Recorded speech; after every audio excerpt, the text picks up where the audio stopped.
de paulatino y continuo crecimiento en su consumo, el de su población, es el modelo de país que te vamos a presentar en este quinto capítulo de América Latina piensa la cuestión del desarrollo. Se trata de Chile, es quien además, y como si fuera poco el dato, es uno de los países que tiene una de las reservas de cobre más importantes del mundo, con todo lo que ello implica. Pero además, Chile ha sido el laboratorio del proyecto neoliberal ideado, montado, creado por los Chicago Boys, pero ejecutado y puesto en práctica por una de las dictaduras más sangrientas que ha vivido seguramente el continente latinoamericano. En este quinto capítulo de América Latina Piensa presentamos el modelo chileno.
Cuando se llega a Chile, la primera sensación que tiene el viajero es la de continuar en Europa o en los Estados Unidos.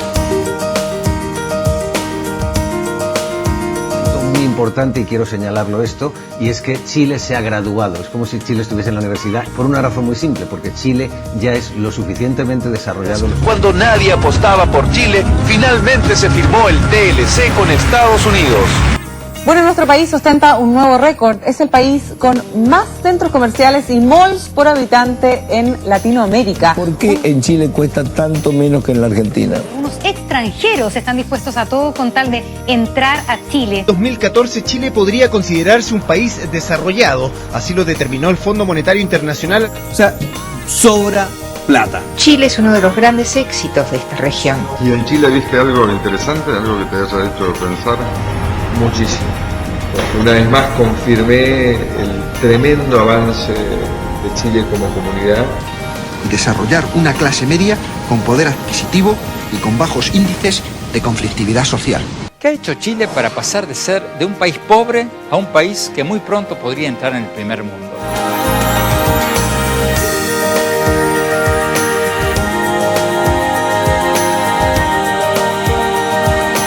La concentración es claramente un modelo chileno, irrepetible y propio.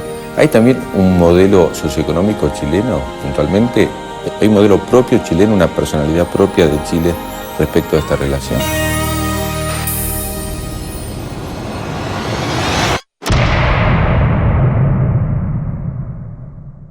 Pero es interesante destacar que ese modelo político que se estableció en 1833, producto de un golpe de Estado, de un sangriento golpe militar, fue constituido como un Estado de mercaderes de naturaleza mercantil, libre cambista, abierto al mundo, represivo de las fuerzas productivas internas, de las reacciones, por cierto, de la clase popular, y en consecuencia un Estado liberal, autoritario, centralista. Bueno, esa es la raíz que está detrás del actual modelo político chileno.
harta agua. Esa era nuestra entretención cuando jóvenes, cuando niños, nosotros el río, tirarnos del puente hacia abajo para dar. Más bien hay un impacto que uno podría considerar sistemático e histórico de la minería, pero que se ha agudizado en el último tiempo producto de la expansión que ha tenido la gran minería, cuyos volúmenes hoy día no tienen precedentes en otras épocas históricas.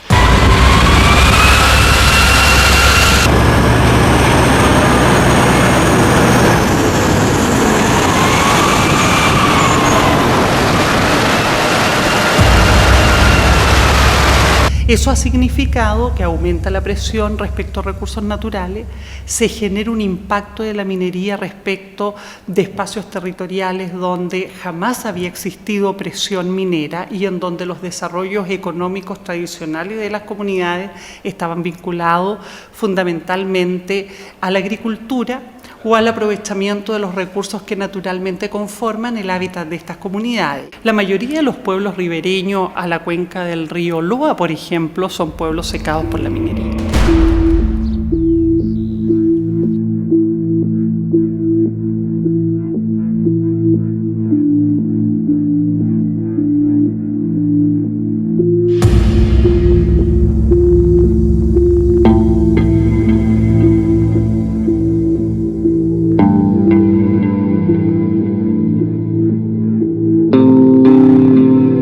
Abrían las compuertas y se entraba con los canales, se regaba por inundación.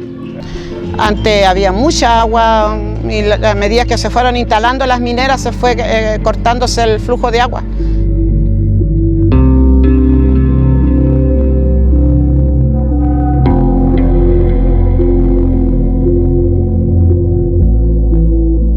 El pueblo de Quillagua era un pueblo que hace 20 años atrás tenía 400 hectáreas bajo riego y hoy día no tiene ninguna hectárea bajo riego y no solamente no tiene agua para precisamente seguir manteniendo la agricultura, que era la principal actividad económica de la localidad, sino que además no tiene agua para consumo humano. Nosotros teníamos los camarones que eran muy famosos, nada que envidiar a los langostinos.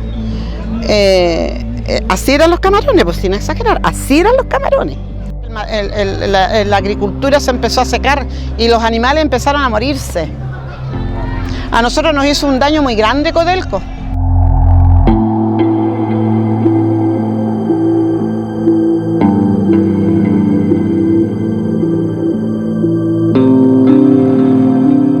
El Loa es un caso paradigmático respecto a los impactos de la gran minería en el país y hoy día uno observa ese mismo efecto con las mismas características en el río Copiapó y se avecina una situación similar para el río Tarapacá, para el río Lauca y el río Yuta y también para el río Huasco.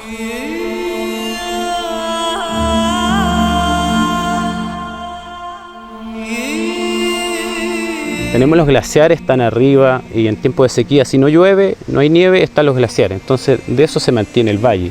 Los 70.000 habitantes se mantienen de eso. Desde que cuando no hay nieve, no hay lluvia, el glaciar siempre está produciendo agua. Es la reserva que tenemos. El conflicto Pascualama es el conflicto minero más emblemático que se vivió en Chile. Hay evidencias de que hay destrucción de la zona, que tiene impacto en el sistema hídrico y de calidad de las aguas, que hay destrucción de glaciares. Y que eso lo pensaban trasladar al glaciar Huanaco, con máquinas y palas. Bueno, mostrar las máquinas con los hielos que lo iban a poner en otro lado, los folletitos, y eso es imposible. ¿Se lo mostraron a la gente? A la gente, ese era su plan de manejo de glaciares. Y lo que pasó que en el Toro 1 y el Toro 2 pasaron un camino 3 metros de ancho.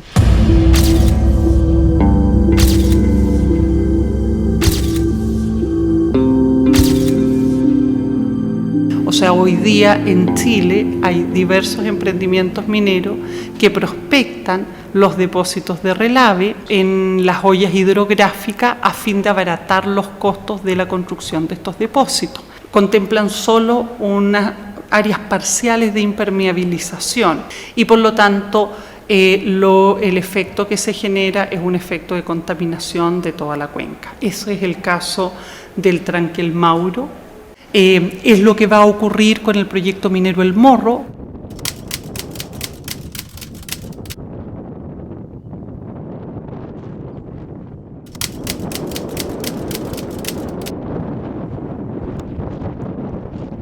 Nosotros nos abastecemos de agua por camiones aljibe que nos trae la Municipalidad de María Elena. Él nos trae agua, nos abastece con agua. Nos llega el agua, pero 1 hora al día. ¿Todos los días? 5 veces a la semana. No tenemos agua los viernes ni los domingos. La luz nos llega a las 5:30 de la tarde hasta las 2 de la mañana. En el día no tenemos luz. Para los próximos 10 años se prospectan inversiones del orden de $100.000 millones en minería y se entiende para los próximos 10 años y eso significa que la demanda fundamentalmente por recursos hídricos va a efectivamente duplicar, es decir, va a aumentar en un 200% la demanda que actualmente existe. La demanda que actualmente existe implica una crisis de tal proporción que la misma industria, es decir, el mismo sector minero, Cochilco, la Corporación Chilena del Cobre, ha alertado respecto a que el año 2025 no va a haber agua dulce para desarrollar minería en Chile.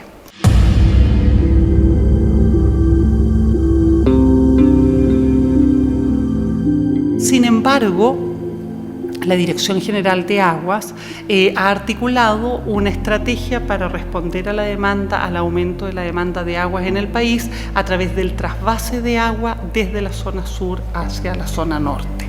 Entonces así empezamos a observar cómo, en definitiva, la expansión de la gran minería en Chile ya no solo se focaliza en los territorios donde están concentrados los yacimientos, sino que se va generando un efecto en cadena. Ahora, esta presión por agua también es una presión por energía. Entonces, en la presión por energía vemos cómo se multiplican los proyectos energéticos en el sur de Chile, específicamente los proyectos hidroeléctricos, la mayoría de ellos en territorios indígenas o en territorios de gran importancia ecológica, como es el caso de la Patagonia chilena y específicamente el caso del proyecto Hidro Aysén. Evidentemente, lo que tenemos es un modelo económico que asegura un auge económico de corto aliento, y eso es una irresponsabilidad. O sea, actividades pensadas para el mercado internacional, actividades que usan intensivamente el territorio y los recursos y que se basan su rentabilidad en transferirle costos al medio ambiente, a los trabajadores y trabajadoras y al conjunto de la sociedad. O sea, aquí hay impactos que generan estas actividades que finalmente terminan siendo subsidios que el Estado de Chile y toda la sociedad chilena les está entregando a estas empresas para que tengan estas grandes rentabilidades que no tienen en ningún otro lugar del mundo. Pero ¿cómo se van a estar oponiendo esta gente de la costa? Se están oponiendo al desarrollo.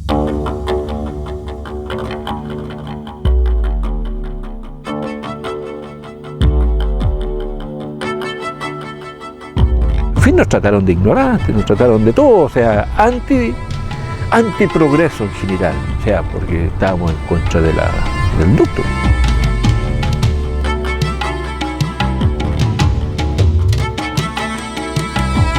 Hicieron otro proyecto, construcción de la planta, pero ahora con descarga al río Cruz. La celulosa Arauco aparece como principal inculpada por la muerte de cisnes de cuello negro en el Santuario de la Naturaleza en Valdivia. La empresa apenas empezó a operar, a los 2 o 3 meses quedó la escoba.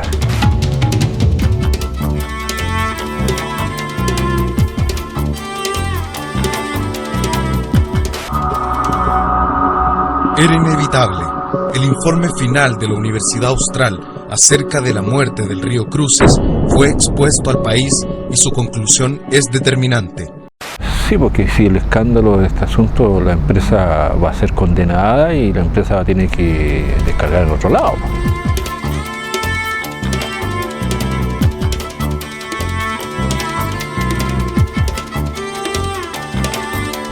Partimos de nuevo, nos congregamos de nuevo, pero ahora el asunto fue mayor. puesto que esta vez se venía no solamente de la empresa sola, ahora se venía ese conglomerado, empresa y gobierno venían juntos. No respetaron, prácticamente querían pasar por encima de todas las embarcaciones de los pescadores.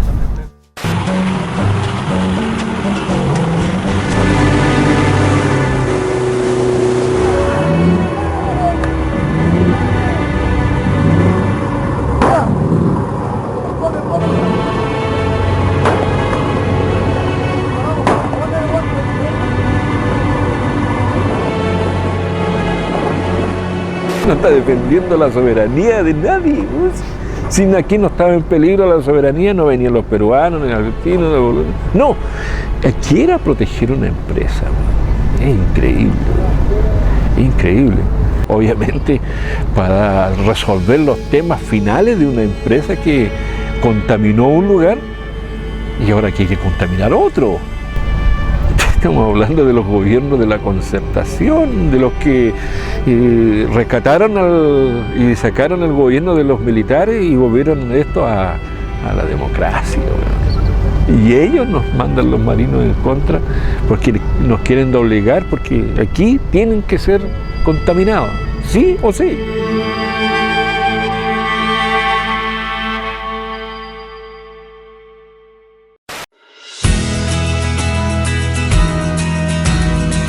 Entonces AgroSuper hace su mayor inversión de toda su historia como empresa acá en Freirina. Hace algunos años se instala una planta productora de AgroSuper que pretendía llegar a tener 2,5 millones de cerdos, convirtiendo a esta planta en la más grande de Sudamérica, con exportaciones hacia Europa, Asia, Norteamérica y países vecinos. Entonces nosotros fuimos el territorio donde ellos encontraron el mejor contexto donde ubicarse. Y el año 2005 comenzaron todos los trámites para hacer eso. Por supuesto, la legislación ambiental chilena es súper permeable. Ustedes lo están viviendo en carne propia ahora, pues están sintiendo el olor que nos toca sentir a nosotros, a nuestros niños, a nuestras familias todas las noches. Comenzaron a sentirse la externalidad de este proyecto, malos olores. De la mañana a ti te despierta el olor a mierda. Te despierta el olor a mierda y a veces uno dice, ¿qué olor es eso? El gobierno no dudó en clasificar este movimiento como criminal, no dudó en su momento en enviar la represión.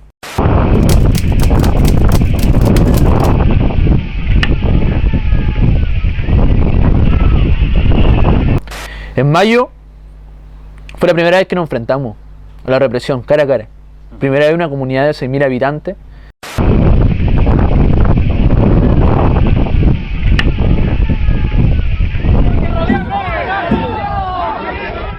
La batalla tatara comienza a las 6 de la mañana y termina a las 8 de la noche aproximadamente, en donde las fuerzas represivas no pudieron entrar.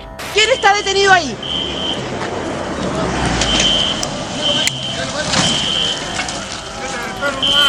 Que me echen el perro, pero necesito saber quién es el detenido que está ahí.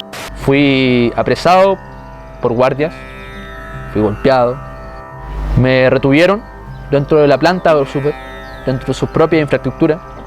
En esta ambulancia el dirigente vecinal Yair Rojas era trasladado desde la planta de AgroSuper hasta el hospital de Vallenar, donde me siguieron golpeando por horas, donde estaban planeando cuál iba a ser la coartada que yo iba a tener frente al hecho.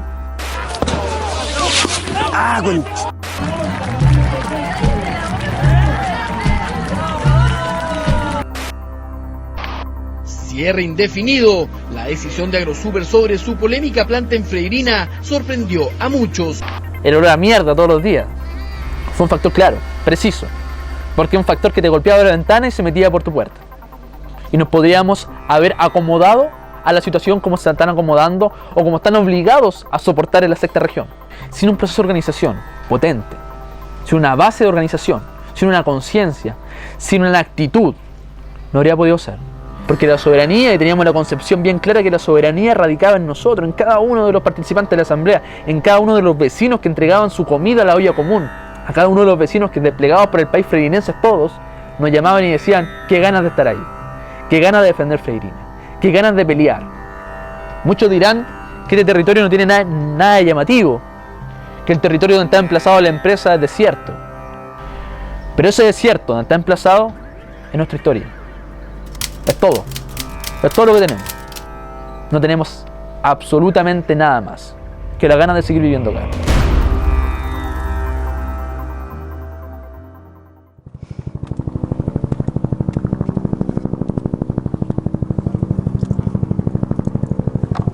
Lo encontramos acá en el loft de Temucuicui.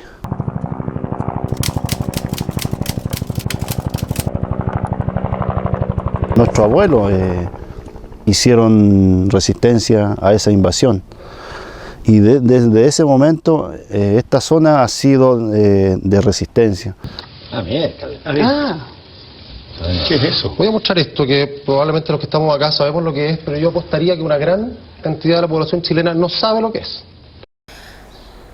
Desde ese momento se toma la decisión desde el Estado chileno naciente de que los terrenos al sur del Biobío no existen, son terrenos baldíos. Ni siquiera mencionan la existencia de un pueblo en ningún momento, o sea, y bajo esa premisa se actúa. O sea, a partir de 1881 a 1930, el Estado invade el Wallmapu. El Estado nos roba, nos quita, nos roba el territorio, nos roba el ganado, nos roba la riqueza. El bosque nativo, todo lo que era flora y fauna, ellos arrasaron, talaron todo, para plantar bosque de pino y eucalipto.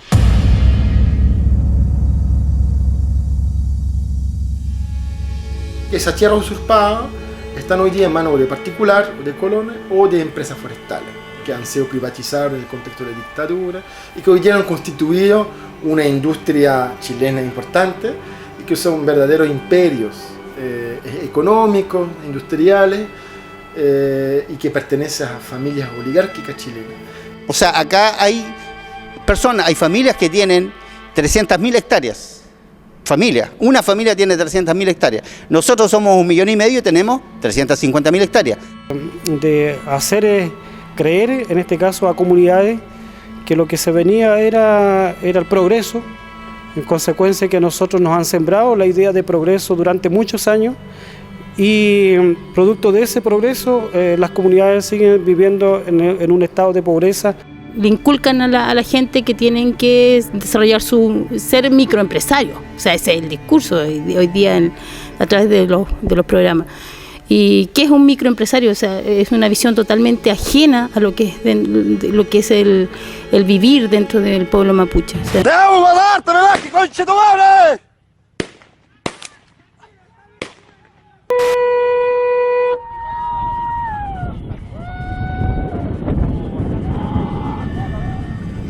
muchos dirigentes mapuches han dicho la democracia volvió a Chile en el 90, puede ser para los chilenos, pero para los mapuches. Aquí el Estado en el último tiempo construyó una base policial con mucho equipamiento bélico.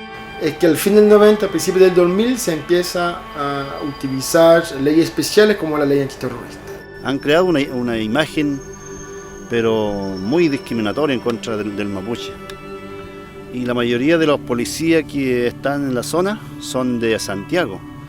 Y ellos le dan una formación que acá van a venirse a encontrar con gente armada, porque esa es la imagen de encapuchado, mapuche, con armas, disparándole a la policía.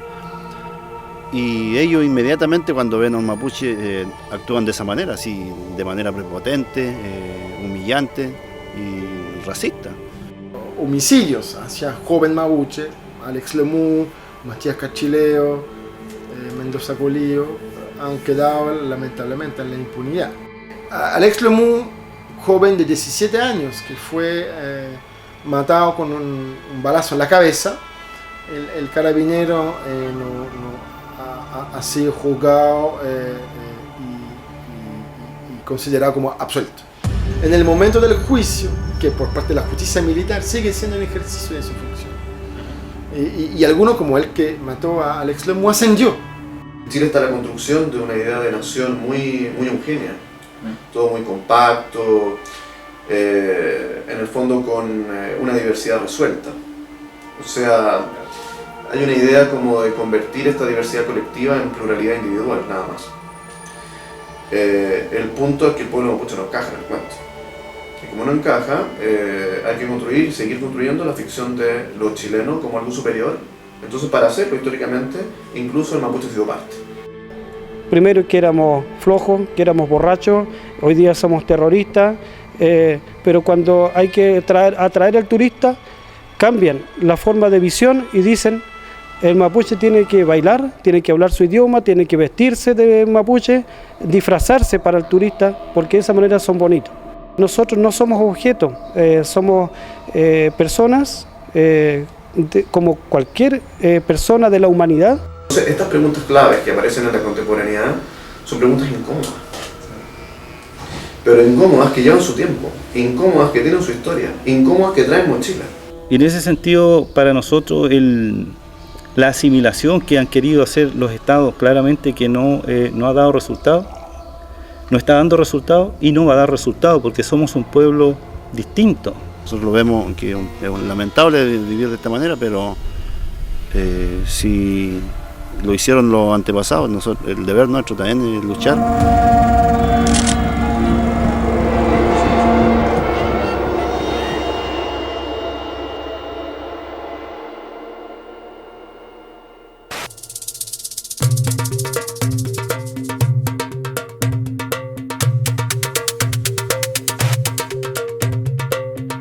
Nosotros lo cristalizamos el 2011 en 2 demandas que fueron el eje central de toda la movilización, que eran poner fin al lucro en la educación chilena, por un lado, y por otro lado, garantizar la educación como un derecho, que sea una educación gratuita. Un caso emblemático, por ejemplo, es el de la Universidad del Mar, una universidad privada con 35.000 estudiantes, una universidad que entró al mercado, empezó a crecer y de repente de un día para otro fracasa financieramente. La manera de llegar a eso es a través de un crédito. Entonces estudiaron 3 años, estudiaron 4 años, se endeudaron, los cambiaron a otra universidad y les dijeron que tienen que empezar de cero. Entonces esa situación en realidad no tiene otro nombre que una estafa. Y nosotros de repente no compraremos un par de zapatos a nuestra hija o no comprarse un par de pantalones para poder pagar la universidad. Sino que además reproduce educación de muy mala calidad respecto a, por lo mismo, porque el incentivo aquí es ganar plata y esa plata la vamos sacando en vez de reinvertirla en la educación y mejorar la calidad. Se generan instituciones donde lo que se enseña es malísimo, o sea, carreras que después no tienen campo laboral, por ejemplo. Cada una de todas las universidades que construyen el sistema educativo chileno se autofinancia. Se autofinancia a través del cobro de la matrícula a las familias y de la venta de servicios al mercado. Entonces es un sistema educativo que no responde necesariamente a las necesidades que tiene hoy día el pueblo chileno o la sociedad chilena, sino que responde y está absolutamente acoplado a lo que marca el mercado.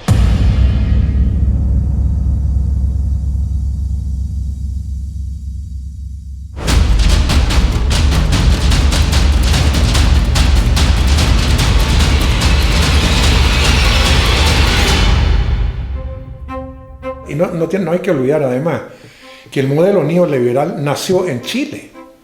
Friedman aprovechó, ¿no?, de fabricar a los Chicago Boys bajo la dictadura. O sea, para él era un laboratorio fantástico porque podía hacer todo lo que quería sin ningún problema.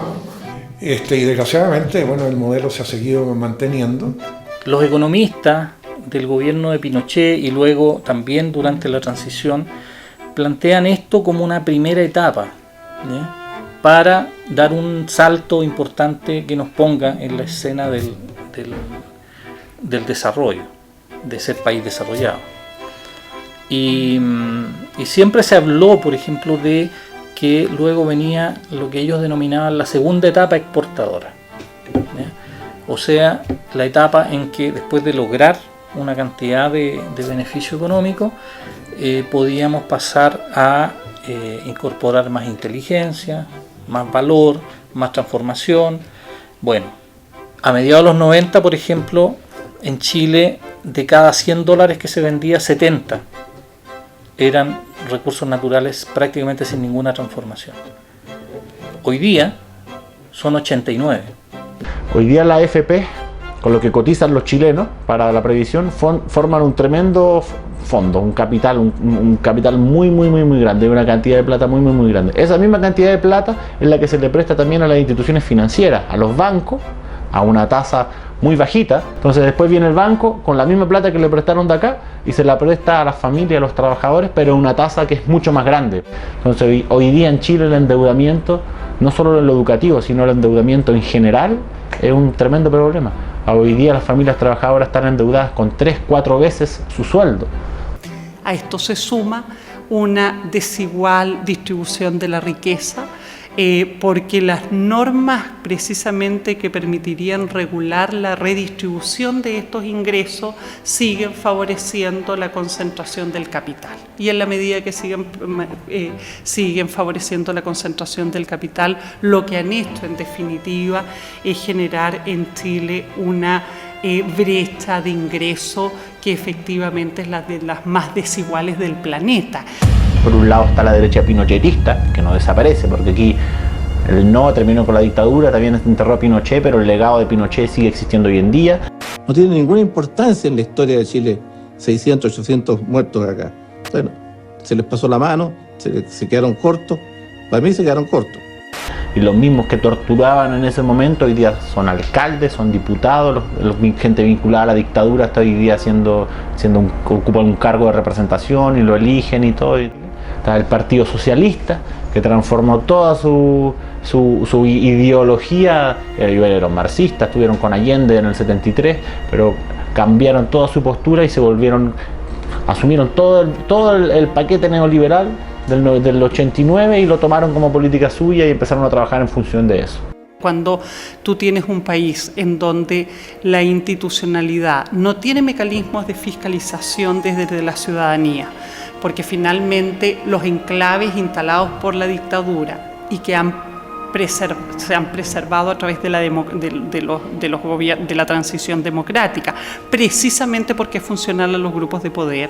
En definitiva, lo que uno se encuentra es que tienes una institucionalidad corrupta, porque es una institucionalidad funcional a los grupos de poder. Si empiezas a exigir tus derechos, si empiezas a manifestarte, si empiezas a ejercer presión, eres terrorista. O sea, ese es un discurso, por así decirlo, es casi como de psicopático que tiene el Estado y las transnacionales. Hoy día se está levantando la necesidad, por ejemplo, de una asamblea constituyente, de cambiar la constitución que construye Pinochet ilegítimamente en el 80, que tiene todo este sistema político y económico amarrado.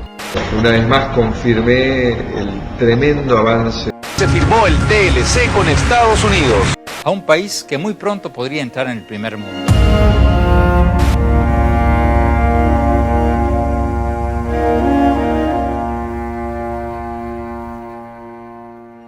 Que antes que se estableciera la hegemonía autoritaria del patriciado mercantil de Santiago, las comunidades locales de provincia gozaban de mucha autonomía relativa.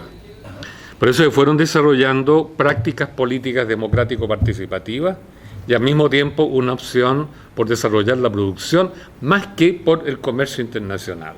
Entonces, en las sociedades mutuales reaparece todo este pensamiento democrático participativo que se había peleado en los años 1820, pero ya no en el contexto de pueblos que buscan su independencia económica y política, sino en el contexto de artesanos derrotados precisamente por los mercaderes, que se refugian en las sociedades mutuales y practican puertas adentro la democracia participativa en la generación y manejo y administración de recursos propios, que les permitió entonces tener sus casas propias, su previsión social, beneficios de todo tipo, becas para los niños para estudiar, comprar sedes, tener imprentas, publicar libros, autoeducarse y potenciarse como una célula no solo democrática sino socialista. ¿Usted no ve ningún peligro en que haya cordones industriales? Por supuesto que no, porque en todo siempre yo creo Yo tengo confianza en la inteligencia del pueblo, entonces el pueblo organizado es inteligente. Entonces, ¿cuál puede ser el temor al organismo del pueblo? Y eso explica por qué a partir del año 69-70 comenzó a surgir en Chile y a estallarle en los pies de la Unidad Popular y Salvador Allende lo que se llamó el poder popular.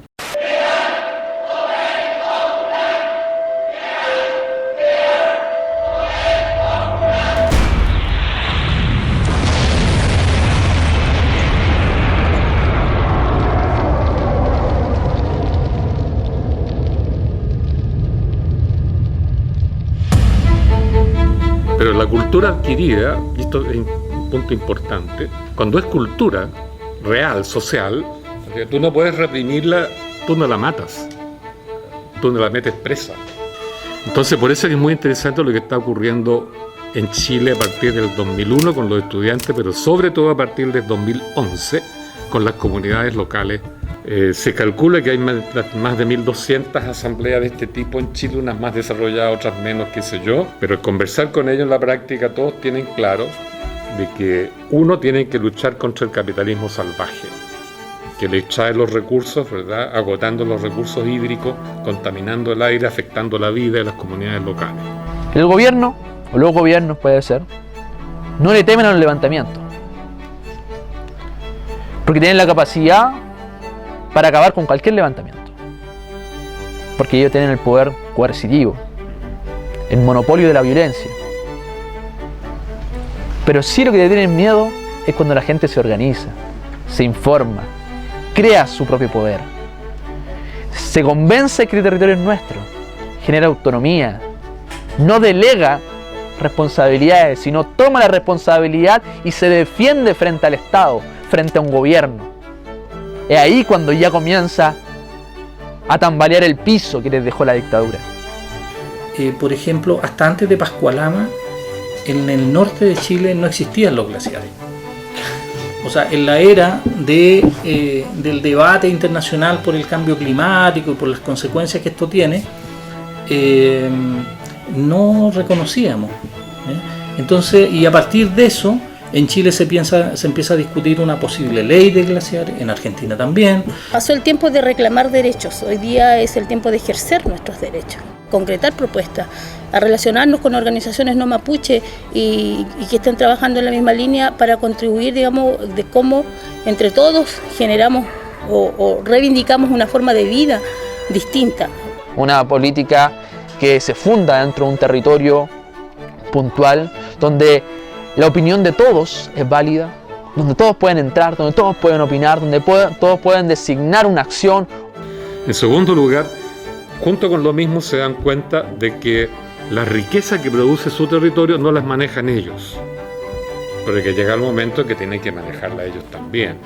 Y decía resistencia, pero yo siento que en este lugar nosotros estamos pensando ya no en resistencia, es decir, aquí hay otro megaproyecto, que es el megaproyecto de la vida, el megaproyecto del bosque nativo, el megaproyecto del buen vivir del territorio ancestral, de cuidar el agua. O sea, en Bolivia, en Perú, en Venezuela, en Guatemala, hay gente que está hablando lo mismo. Están hablando de soberanía alimentaria, soberanía indígena, soberanía agrícola. Es por eso que ahora Chile está en un proceso de movilización muy grande, en un proceso de empoderamiento, de acumulación de fuerza, en un proceso donde los movimientos sociales están mirando los ojos, están diciendo, ¿saben qué? Vamos a construir un nuevo Chile desde acá abajo. Entonces de ahí la autonomía que están planteando respecto a las asambleas locales, regionales, y sobre este montón de asambleas regionales, bueno, ¿por qué no una asamblea nacional también manejamos nosotros?